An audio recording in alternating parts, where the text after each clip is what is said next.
Okay, everyone, we're going to get started and people will join as they can. So good day, everyone, and welcome to Thrive, Lead, Succeed. I'm Sandi Hokansson, Executive Coach and CEO of Sound Leadership, and I'm hoping this finds you all well and staying healthy during COVID. It's certainly been a very challenging time for us as leaders and challenging for families as well, but also a time filled with lots of opportunity for learning if we're open to it. Today, we're going to talk about how we move forward through the disruption and how we lead through the disruption. And shortly, I am going to be introducing you to Frank Ewing, CEO of AML RightSource, who will be our guest speaker on this very timely topic.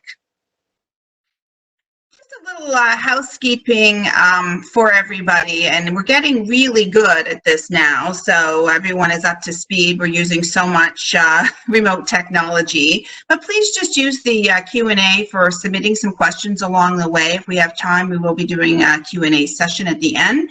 The session is being recorded, just to remind everybody. You'll be unmuted upon arrival, and you can unmute yourself during the Q&A, okay? Okay, so special welcome to those leaders who are joining us for the very first time. The Sound Leadership Circle is created as a forum for like-minded leaders that want to continually invest in their leadership practice and to share ideas with like-minded leaders. We meet several times a year. And you can find the previous circle sessions on my website at soundleadership.ca/resources. Last month, our topic was leading transformational change through unprecedented times. And we had a great guest with us, Brad Smith, principal of 96 West Consulting. And you can find that again on the website or on my YouTube channel. The conversation that we had with Brad started us down the path of how to lead change and how to respond to change quickly during unprecedented times, and we certainly are in that. And we're going to continue that conversation today as we talk about, you know, how we actually switch our mind and our conversation in our mind from survival mode. And let's face it, we've been in survival mode, and talking and moving that conversation to thriving. Okay, so from survival to thriving, and actually potentially even thinking about winning in 2020. And I know that's maybe a big stretch for some of us, but we need to start as leaders to actually think about that. So our guest today is experiencing this firsthand, like many of you on the line. Frank has extensive experience in the very fascinating world of anti-money laundering, Bank Secrecy Act compliance, regulatory enforcement, fraud, and risk management. So he's one of the good guys, working with a lot of other good guys and good people in the organization that he leads, who work with financial institutions to protect our assets and institutional assets from fraud and financial crime. So we definitely want him on our side. And he's here today to share his firsthand experiences with us. We're extremely, extremely pleased to have him with us. So welcome, Frank, to the circle. And I am just going to unmute you here so that you can join us. You should be clear now, Frank. Welcome. Welcome. Thank you. Thanks for having me. Great to have you with us. So last month, when we got together, we were speaking about transformational change and what we were all facing as we kind of went into this unknown in this world we were all, and the speed at which we had to move, and we moved quickly. And what we wanted to do today together, and as you know, was talk a little bit about some of what you've done and gone and experienced firsthand, but also where you're going. And as a leader, how are you managing to think about the future, you know, plan through scenarios and take some calculated risks with a lot of unknowns. So to get us started, why don't we just start by you giving us a short explanation about what your company does and a little bit more detail than I was able to do. Sure, happy to do it. It sounds super cool, right? Fighting financial crime for banks and non-bank financial institutions. And in a lot of ways it is. So we are AML RightSource. We are the largest provider of anti-money laundering and financial crime co-sourced and outsourced solutions for banks and non-bank financial institutions in North America. What does that actually mean? It means that from one of our 6 secure offices in North America, we have nearly 1,100 folks who are, if you could picture in your mind, like a trading floor in New York City, but instead of trading stocks and bonds, they're rooting around through bank data, open source and closed source information to determine and really to identify, monitor, and report potentially suspicious transactions to the government. If it's Canada, the government agency is FinTrack. If it's the U.S., the agency is FinCEN, the Financial Crimes Enforcement Network. And so what these folks are doing is looking at for and at all sorts of financial crime typologies, whether it be tax evasion, drug trafficking, human trafficking, or elder abuse and others, and trying to work with our bank and non-bank partners to help them identify that potentially suspicious activity. As I mentioned, we have 6 locations in North America, and we are headquartered in Cleveland, Ohio, and have roughly about 1,100 employees as we sit here today. I was actually the first employee of the company back in 2004, left in 2007, rejoined the company in 2014 as a partner and an owner. And we grew the company from when I joined it in 2014 from 40 employees to about 400. In 2017, I took over as CEO, and we've grown from 400 to 1,100 in the past 2.5 years. So we've had a bit of tailwinds behind us, and like everybody else, we have some tailwinds and headwinds in front of us, but are really passionate about safeguarding the financial sector and institutions that we work for and with. Great, good. Thank you so much. It gave us a lot of information about you, your background, your success, and also reminded me of just the speed at which your organization has grown, which I think is also important for those on the phone that are experiencing, have experienced a similar situation and now are faced with a new situation of a potential turn down, recession, and seeing some of those growth numbers changed, very, very quickly. So tell us a little bit about how your business has been disrupted and how you have responded. Sure. Well, if you think about the nature of what we do, right, we are essentially an extension of our financial institutions, so large banks, mid-sized banks, and non-bank institutions. So all those apps that you have on your phone, right, to transfer money.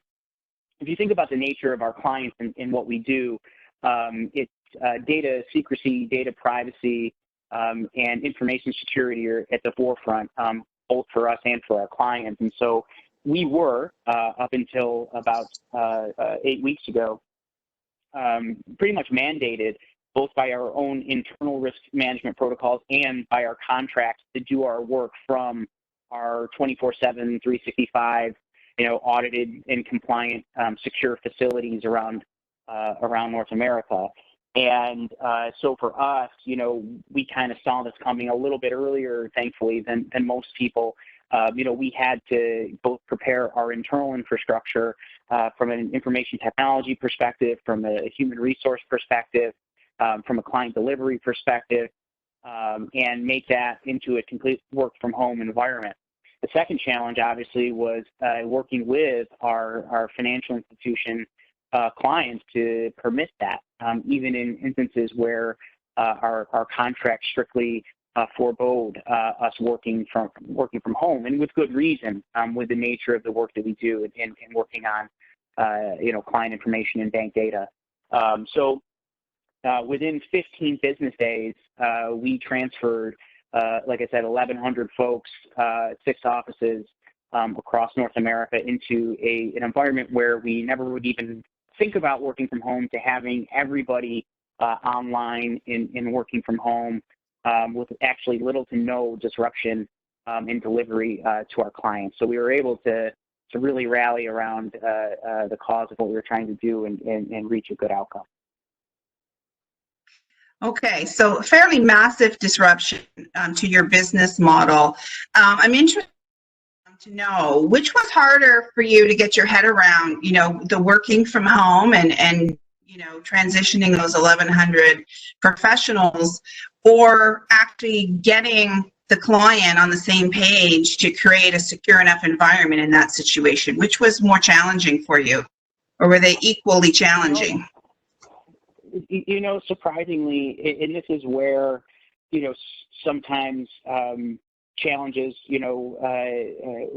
whether they be, international, a pandemic or something similar, people really, and from the client perspective, were really amenable to what we needed to do and what we had to do. Now, we work with, 100 or so different clients at any given time, and these are large financial institutions. So, sometimes there's internal bureaucracies that slow things down. But what I can tell you is that by and large, our clients were actually really, really open to what we were trying to do. If you think about the work that we do, we are, in some cases, their entire financial crime department, and in some cases, a large percentage of it. And so they didn't want that functionality to go down. So clearly they were invested in our success as well. But just from a humanity perspective, everybody seemed to really understand the nature of what was going on and why we had to act as fast as we did. The challenge for us was, mostly just how do we do this from an operational perspective, and from everything from making sure that machines, people's computers were wiped down, to the security protocols of, not wanting people to work on Wi-Fi, making sure they plug directly into their routers, and all sorts of other things to make sure that we could maintain a level of security and privacy for our clients. So that was obviously, the more challenging of the two. And then just, clearly, wanting to be there for your people and help them through this, right? I mean, it was very hard. Some folks were presenting with symptoms. Some folks were worried because they were immunocompromised. Some folks, had pregnancy-related issues that they were fearful of. And so, managing the human element of it certainly was the most challenging, to keep people focused on task and to let them know, hey, if we get this right, everyone's still going to have a job and our clients are still going to need us. So let's keep focused on the task at hand. Excellent. Well, sounds like you really rose to the challenge on that biggest challenge, and it was really interesting to hear that the clients were moving at the same speed as you were in regards to protecting the, putting the human and the people element first. So that's kind of refreshing to hear as well. So what has been the biggest? That's the biggest challenge. What has been the biggest opportunity that you have uncovered to date? Right. I mean, so, if I look at our business model, right, our business model is predicated on, being that, in some cases that backstop, or being that kind of outsourced partner for this financial crime investigations work that we do. And so, it's one thing to go in front of your clients and talk about your value proposition and say that you're very durable and you're very resistant and resilient, rather. I'm sorry. You're very resilient and you're very nimble and flexible.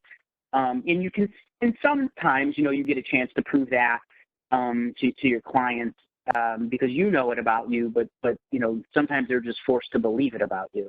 And I think what this has done is really given us an opportunity to demonstrate our resiliency and our flexibility for our clients. And now, talk about the ultimate case study.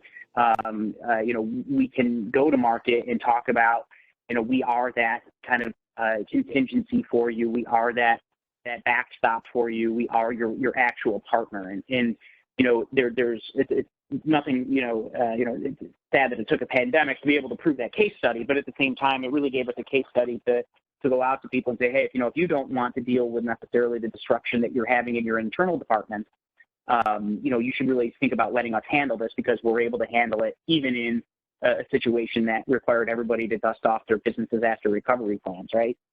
And then I think what it's also done is allowed us to prove out from a metrics perspective, both our ROI from a production and a quality of work perspective that we give our clients. And really now, we can go to market and effectively, even more effectively talk about that as we think about evolving the business, instead of being more of just a co-sourced or an outsourced player, to truly try to be a true end-to-end managed service provider, which is ultimately where we want to go. Great. I'm really glad you mentioned the case study idea, and I'm hoping that's putting a little light bulb on some of the leaders' heads that are on the phone and joining us today, if it hasn't already, is to think about, how quickly businesses have responded and successfully responded in an extremely challenging situation, and what leaders have navigated through, and turning that into, an opportunity for to showcase your flexibility, your adaptability, your resiliency, as you mentioned, from a case study and future business opportunities. So really, I really appreciated you sharing that, and also talking about that your business, has now a chance to prove it can evolve into a different business model where you kind of wanted to go anyway.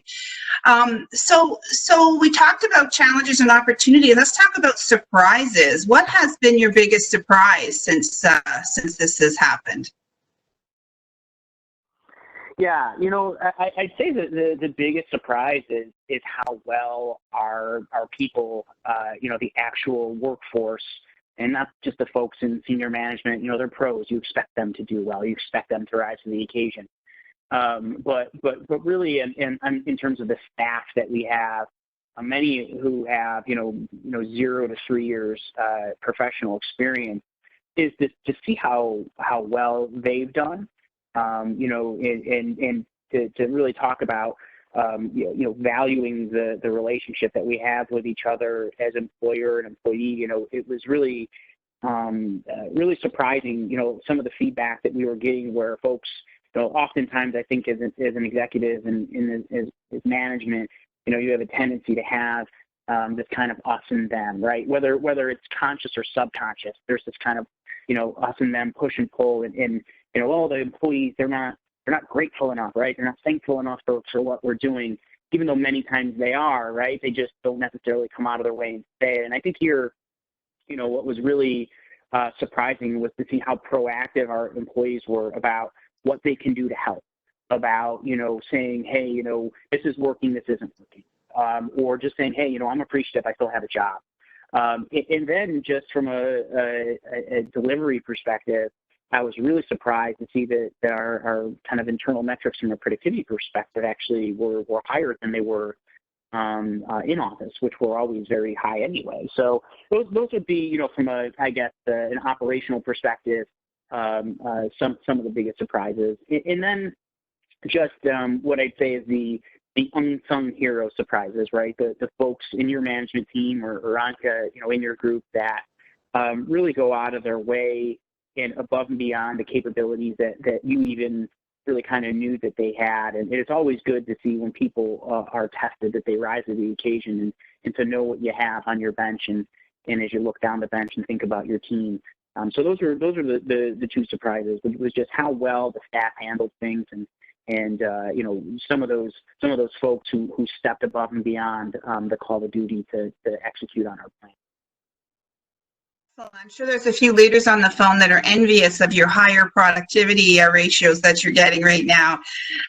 But I really appreciated you sharing about the staff, and it's interesting when business models get broken and we break the mold, how it can open up communication, and how it can put people on a different playing field altogether. And reduce the hierarchy. All of a sudden, we're all in it together, particularly when there's a health crisis. And so it sounds like there's been some good results coming from that, and good productivity results, and just respect, probably mutual respect between the parties, which is great. What a great couple surprises, and reminders, really, probably just reminders really for you of what what talents you have in your front line, so to speak. So shifting a little bit more to you as a leader, how has your world changed as a leader? Well, there is a 14-month-old and a 4-year-old on the other side of this wall, just waiting to play something. So, I'd say in that respect, clearly for everybody, that's a huge challenge, from a leadership perspective, not being able to be with your people, not being able to go develop your business. And I guess, if I think about what my job is as a CEO of a growing company, I keep it really simple, right? It's to hire and have the very best management team. It's to acquire and retain clients and customers, and it's to execute and build the right strategy, right? And those are really the only 3 jobs. And I think, when you're stuck at your house and you can't get on a plane and you can't go see, clients, and you can't go close deals, and you can't go meet with your management team, face to face and have some of those interactions, there's an urge, I think, as an executive to want to, what I'd say, mother hen and start to say, well, I have some idle times on my hand, right? So why don't I go look in everybody's particular silo and see what they're doing and dig around, right? There's a tendency, there's an urge to want to do that when you have more time. And so what I've learned about myself is that I'm really doing the best I can to avoid that, right? And to trust objective number 1 as a CEO, which was to identify and retain the very best talent from a management team perspective. So, letting your management team manage and not getting in the way of that, even though you might want to. So, I think I've learned that I can kind of resist that urge. And I've also, I think learned that from a top-down perspective, your company's DNA is your company's DNA, and there's always a risk in changing your company's DNA. And for us, our DNA is just being gritty and entrepreneurial, and watching the management team execute, makes me really proud, because I feel like, we actually have maintained our DNA even in a pandemic. So, I think those are the kind of the things that I've learned the most coming out of this so far. Clearly, there's going to be many more opportunities to learn as we think about transitioning back to the office or some sort of hybrid approach, depending on what happens in the larger economy. But, those are the initial learnings that I've taken away. Great. And I appreciate it as well, the insight around the self-awareness, right? Knowing that your first instinct is to kind of get into everyone else's business, and kind of holding yourself back. And I know that could be a little hard for you, Frank, but holding yourself back, because so many leaders that I'm talking to in my practice in coaching are struggling with a little bit too much time on their hands. I mean, once the big decisions have been made and they have, really got a lot of things in action, obviously, and they're into execution mode, they're not really the executors, and so they have extra time on their hands, and it's what to do with that time. And I think it's more valuable to put that time into being future, developing some future for. We're going to talk about that in a minute, and where we go next, versus kind of digging down into everything. Although, having said that, there are some things that CEOs are uncovering as well, and leaders are uncovering, that are probably good things to uncover. When you disrupt again and break the mold, lots of things come to light. So good. So what advice do you have for other leaders on the call facing similar levels of disruption? Any particular advice for them? Yeah, I think the first is, you're going to fail, and that's okay, right? Now obviously not as an overall business, your business can't fail, but you are going to fail as a leader and executive because it's new.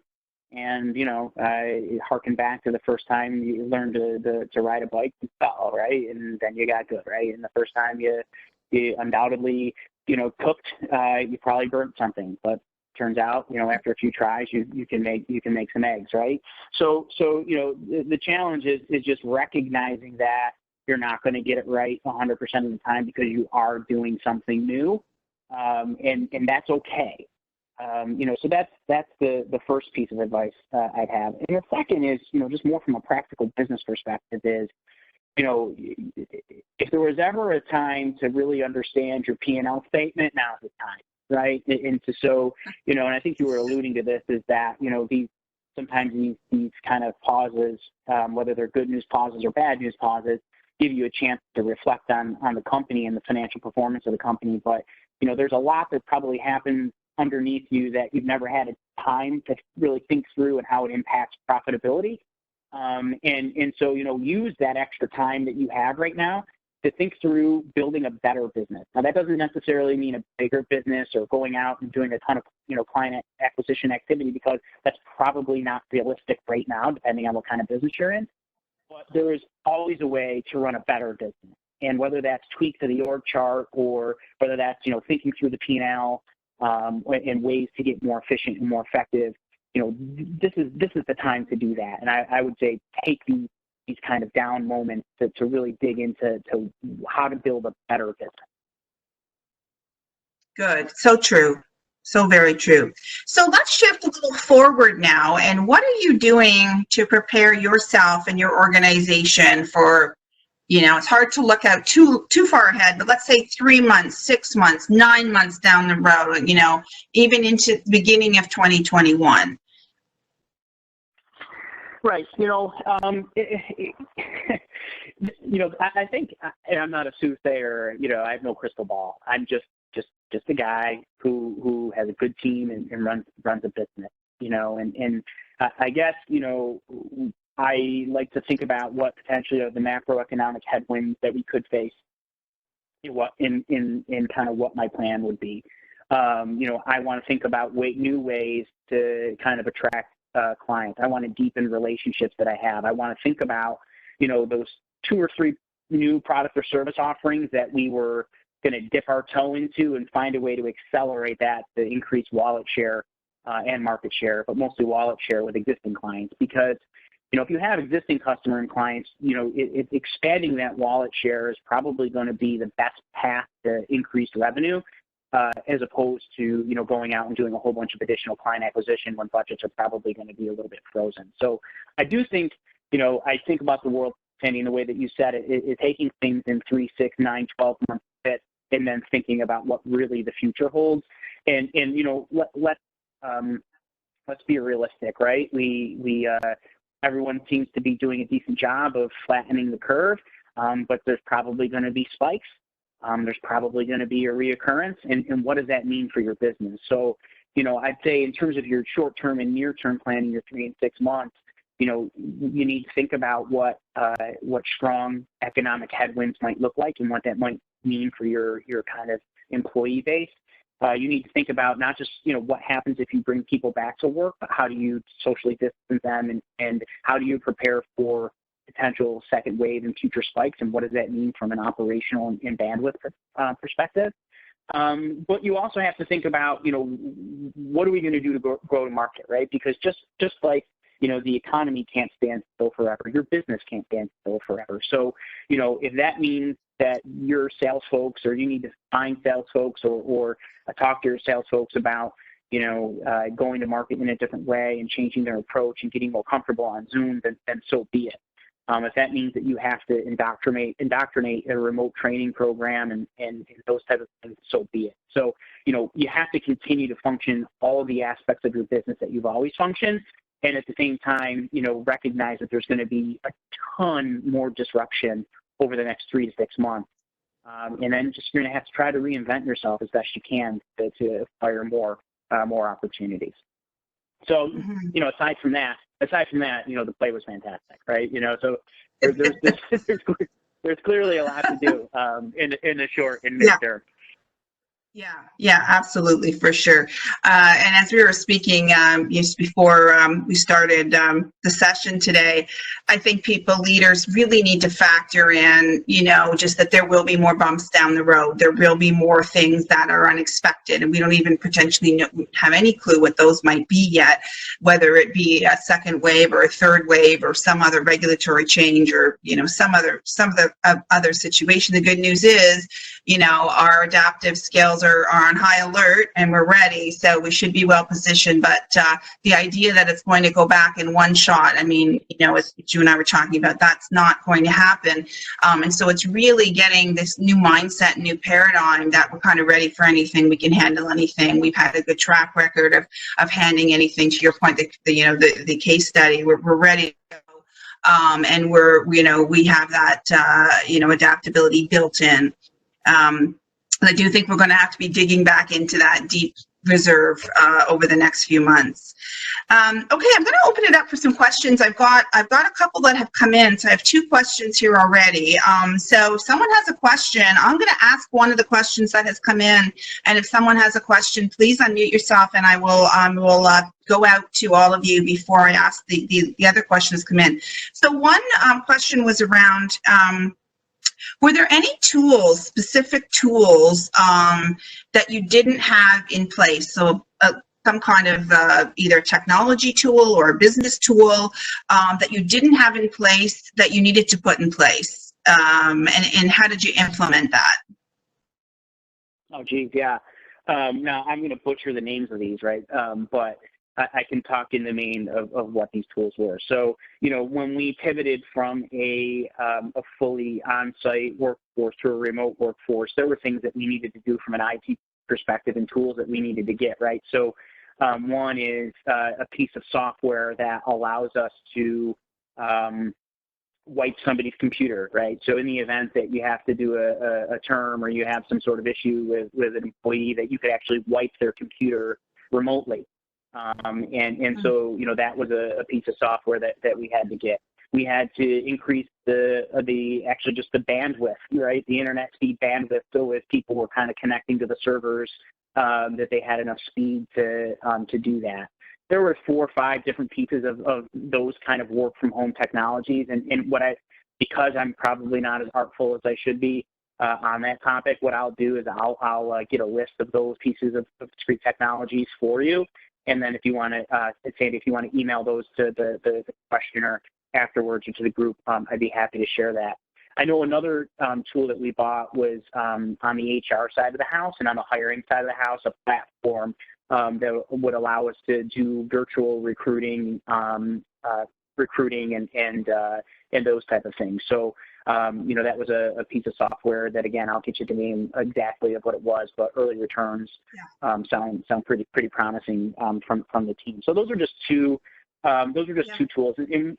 And then what we also did is, from a productivity perspective, the client delivery and operations folks have developed, more tracking tools. We use Tableau. Is an internal kind of that's more of a design tool than it is than anything else. But we have a back end application that we run as well. So I'll get you the name of those, and then Sure. I think that's it. I think that's it. Yeah.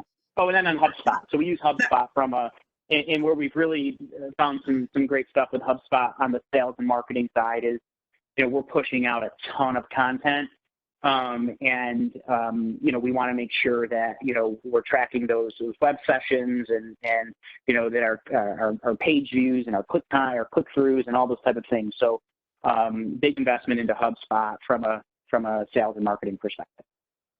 Good. It's good. It's a little bit more of a tactical question, but it really is good because it just shows you all that, how quickly you need to respond and enable your business for the new normal. And it required you to make some investments in getting some new tools in place that otherwise you wouldn't have had. And so that's great. Is anyone out there right now that wants to ask a question live? If you do, just open up your, unmute yourself and come on in and join us. Join Frank and I here.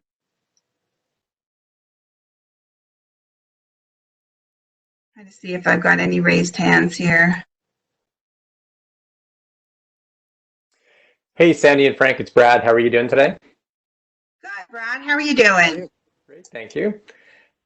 Frank, I've got a question with you. As I've said, I've been doing reading related to how to respond to these, to the challenge we're in now. The thing that strikes me is and I'm not sure if I'm just simplifying this too much, so I want to get your perspective on it. If you were doing pretty sound strategic planning and doing good environment scans as a normal function of your business, I would think that that's a practice that would allow you to address what's going on now. It's just the speed and the depth of what's happening is much different right now. But could you speak a little bit about how you do that basic strategic planning within your organization, and whether you felt like what you were doing led you to get a jump on what's happening now, and what you might do different with that in the future?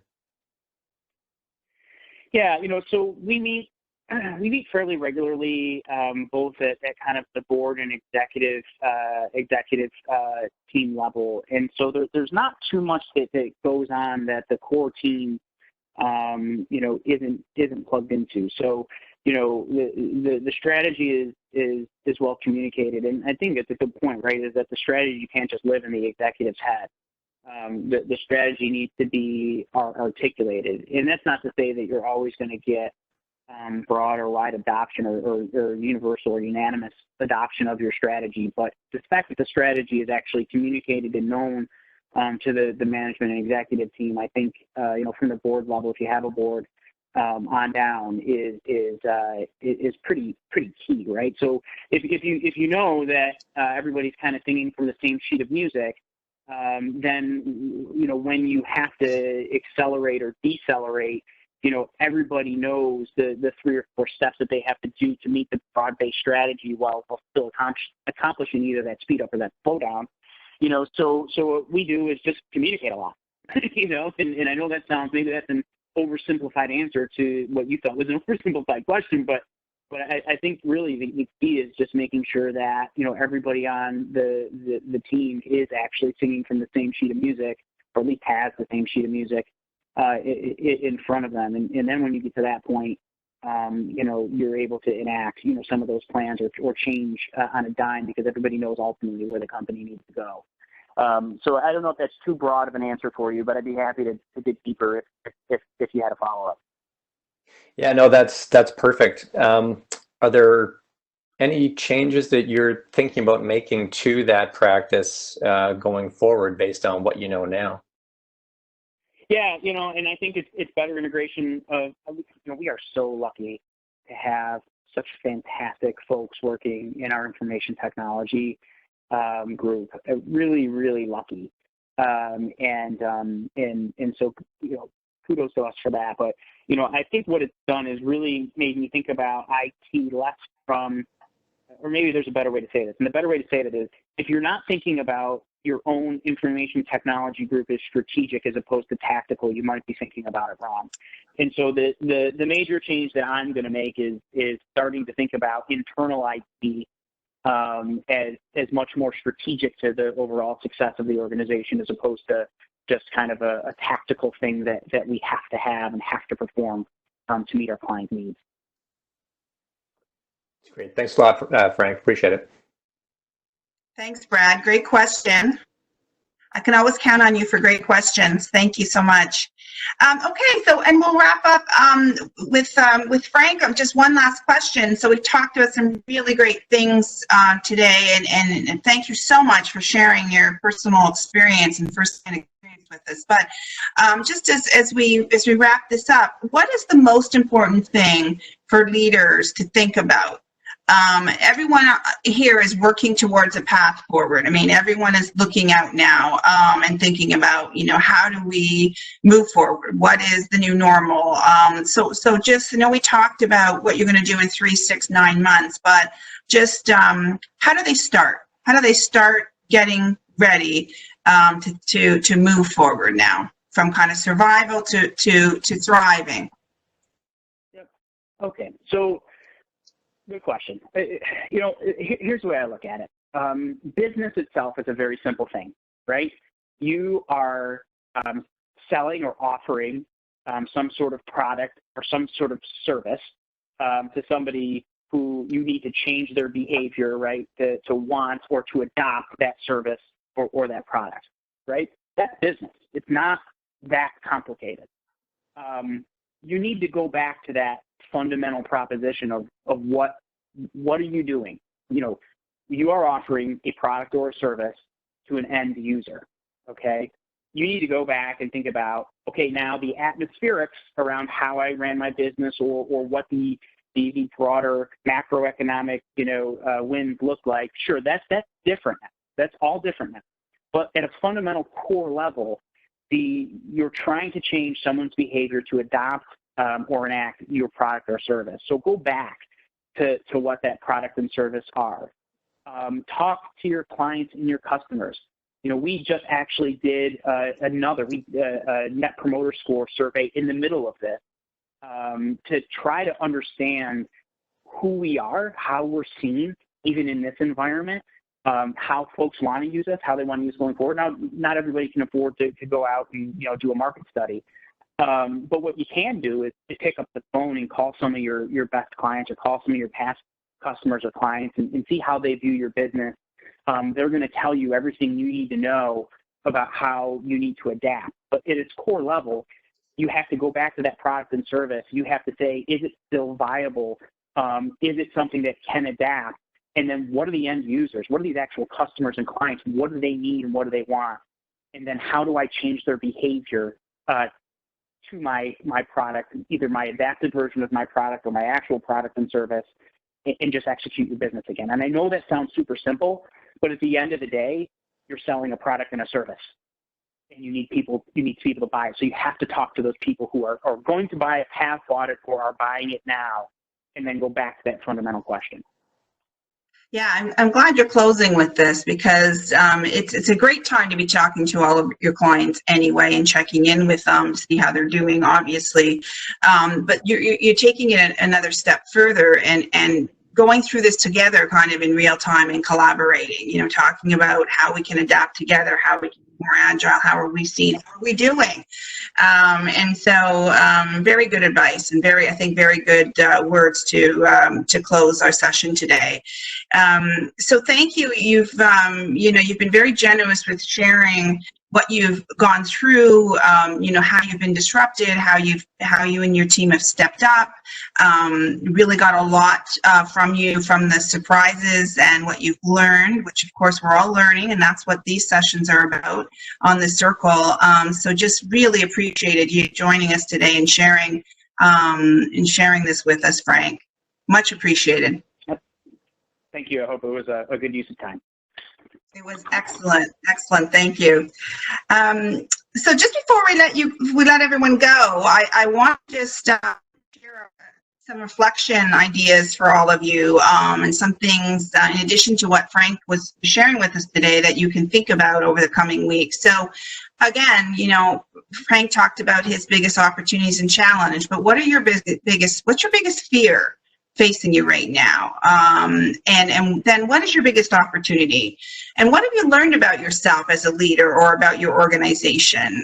And a new kind of word I like to use is, what's your disruption superpower? A new phrase, disruption superpower.